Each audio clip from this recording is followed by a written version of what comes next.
Պարոն Բաբաջանյան, Վրաստանի կառավարությունը անվճար բարձրագույն կրթություն է ներդրել երկրի քաղաքացիների համար։ Ինչ եք կարծում, մեզ մոտ էլ պետք է կրթությունը լինի անվճար, թե այնուամենայնիվ դա անիրատեսական կամ սխալ որոշում կլինի։ Հայաստանում ծնված յուրաքանչյուր երեխա պետք է իմանա, որ իր ապագան որոշվում է իր տաղանդով, ոչ թե ընտանիքի հնարավորություններով։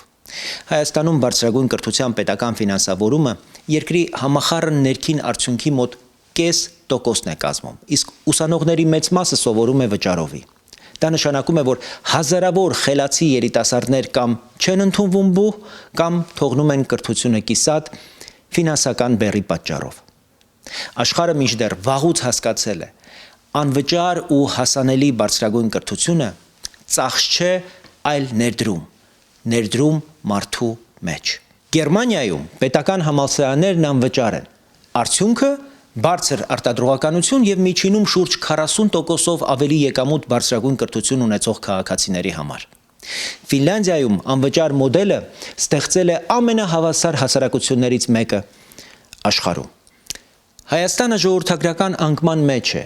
3 միլիոն բնակչություն, ցածր ծնելիություն, արտագաղթ։ Այս պայմաններում ամեն մի երիտասարդ ազգային արժեք է։ Այդ պատճառով մենք առաջարկում ենք փուլային անցում ամբողջությամբ անվճար բարձրագույն կրթության, հատկապես ռազմավարական մասնագիտություններում, պետական ֆինանսավորումը հասցնելով կրթության իրական պահանջներին։